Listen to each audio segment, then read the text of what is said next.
నువ్వు లవర్ అయితే మరి నేనేంటి? వాణ్ణి లవర్ అయితే వీడేంటి? అయినా ఇవన్నీ నీకు చెప్పాల్సిన అవసరం నాకు లేదు. నాకు నచ్చినట్లు నేను ఉంటా, నాకు నచ్చినట్లు నేను తిరుగుతా. నీకెందుకు ఇవన్నీ? నేనెవరా? పవన్ని లవ్ చేస్తున్నా సిన్సియర్ లవర్ని. అయినా నీలాంటి వాళ్ళు ఉండబట్టే మాలా సిన్సియర్గా లవ్ చేస్తున్న అమ్మాయిలు ఏడుస్తూ ఉండిపోతున్నారు. నువ్వు చేసిన ఈ తప్పు వల్ల అమ్మాయిలందరూ నీలానే ఉంటారని వాళ్ళ మైండ్లో వాళ్ళు బలంగా ఫిక్స్ అయిపోతున్నారు. వాడు నన్ను సిన్సియర్గా లవ్ చేస్తే నువ్వు వాడి లైఫ్లోకి ఎలా వచ్చావు? నీలాంటి అమ్మాయిలు మోసం చేస్తే రోడ్డు మీద పడి చనిపోయిన అబ్బాయిలు ఈ రోజుల్లో చాలా మంది ఉన్నారు.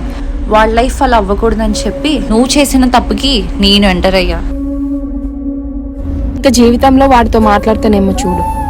నువ్వు మాట్లాడినా వాడు నీతో అస్సలు మాట్లాడు. ఇప్పుడు నీవాడు కాదు, నా వాడు. నీ హిస్టరీ మొత్తం పవన్ దగ్గర ఉంది. ఏ మొహం పెట్టుకొని